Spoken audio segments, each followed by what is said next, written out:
Are you ready for a pixie book? Come on and listen in! With stories full of wonder, it's time now to begin.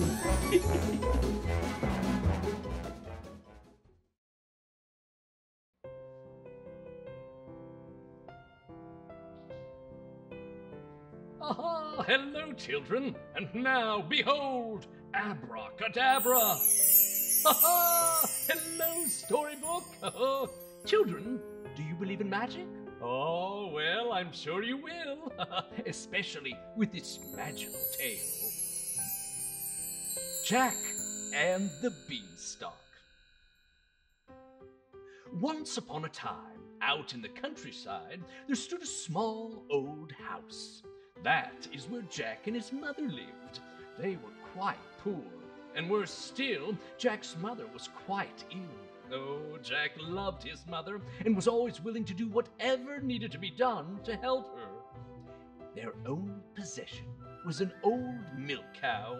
Every morning, Jack would milk it and then set off to the market, where he would sell the milk to make just enough money for their daily bread. One morning, as Jack went to milk the cow, no milk came out. He tried again. And again, oh no, but there wasn't even a drop. Jack ran to his mother and told her, "Oh, I was afraid this day would come," she whispered. "Oh, we have no other choice but to sell our cow at the market." Jack hugged his mother. "Don't you worry." He untied the cow and led it onto the path towards the market. Jack and the cow had only walked a short distance when Jack saw a bright light out of the corner of his eye. He turned and saw a smiling old woman wearing a brightly colored gown. "Oh, yes. Hello there. What a lovely cow. Would you like to trade for it?" "Huh? I'm actually on my way to sell her right now." "Oh, well, how about I give you a sack of magic beans for her?" "Huh? Magic beans?" Jack giggled. "Well, there's no such thing." "Ooh, magic is everywhere. Perhaps these magic beans will lead you to your much-deserved riches." "Huh? Riches? I just hope Mother and I will have enough to eat." The old woman smiled. "It's when we help others that we are the richest, isn't it? And you are always very helpful." Jack thought it over. "Okay then, let's trade." Jack took the sack and turned towards his home when he suddenly had a change of heart and decided to ask the woman for the cow back. But when he turned around, they were gone. "Oh no, what have I done?" When he got back home, Jack told his mother what had happened. His mother's eyes closed and a tear dropped to the ground. "Oh, Jack." Jack knew he had made a terrible mistake and decided to get their cow back. He ran out the door, but after a few steps he tripped and fell. The beans flew out of the sack and landed on the ground. To his surprise, the beans began to sprout, becoming a vine that grew and grew and grew up towards the heavens. Jack couldn't believe his eyes. They really were magic beans. Perhaps if I climb the vine, I'll find the riches the old woman talked about. So he climbed up the beanstalk. He climbed and climbed and climbed until he reached the clouds. When Jack reached the top of the beanstalk, he stepped onto a cloud. He then saw a huge castle in the distance and quickly made his way towards it. Who lives there? He wondered. Just then, the ground shook, and Jack saw a huge giant coming toward him. Wait, Jack noticed that he was crying. The giant suddenly stopped and almost sat on top of Jack. Luckily, he leapt out of the way just in time. The giant held his finger. Ho, ho, ho, ho. Fee, fi, fo, sob. I can't make my fingers stop to throb.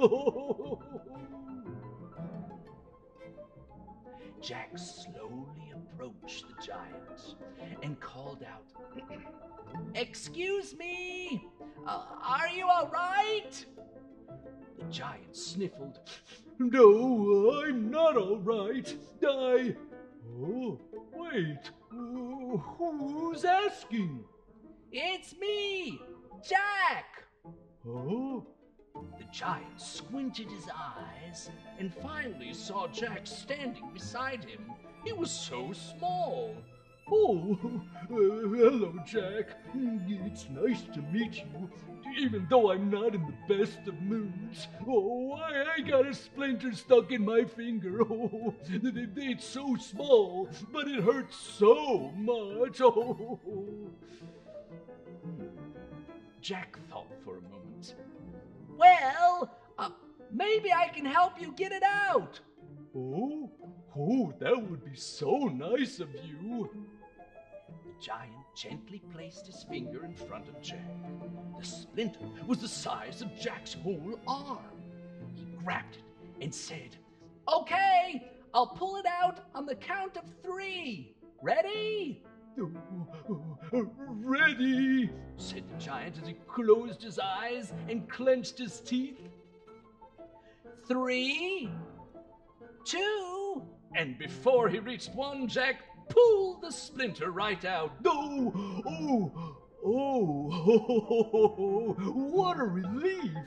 Fee, fi, fo, thank you. Is there anything I can do to help you?" "Well, truth is..." And Jack told the giant the story of his sickly mother, the cow, and how he had found his way up to the clouds. Well, you seem like quite the nice little person. I think I might have just the thing. I have a flock of lovely geese, and they lay the tastiest eggs. Well, I'd be happy to offer you one of my geese." "Oh, that would be wonderful. I'll make Mother omelets for breakfast, and I'll sell eggs at the market and have enough for our daily bread." Well, the giant stood up and ran off with loud thumps, and soon returned with a goose in his palm. Jack took hold of the goose, thanked the giant, and they parted ways. Jack carefully made his way down the beanstalk. When he finally reached the ground, he gently put the goose down and looked over at his little house. Oh, he had never been happier to see it. He then turned towards the beanstalk, but to his surprise, it had disappeared. Just then, the goose let out a honk and laid an egg. Jack noticed the egg was golden and shiny. He then picked it up. Oh, it was heavy and solid. Wait, is this egg? Yes, the egg was made of pure gold. Soon Jack and his mother were the richest in the land. Mother healed from all her ailments, and together with Jack, helped others in many wonderful ways. And they lived happily and magically ever after. The end. What a magical story! Okay, I'll see you next time. Bye-bye. If you want to hear all of the Pixie Books, make sure you click unsubscribe.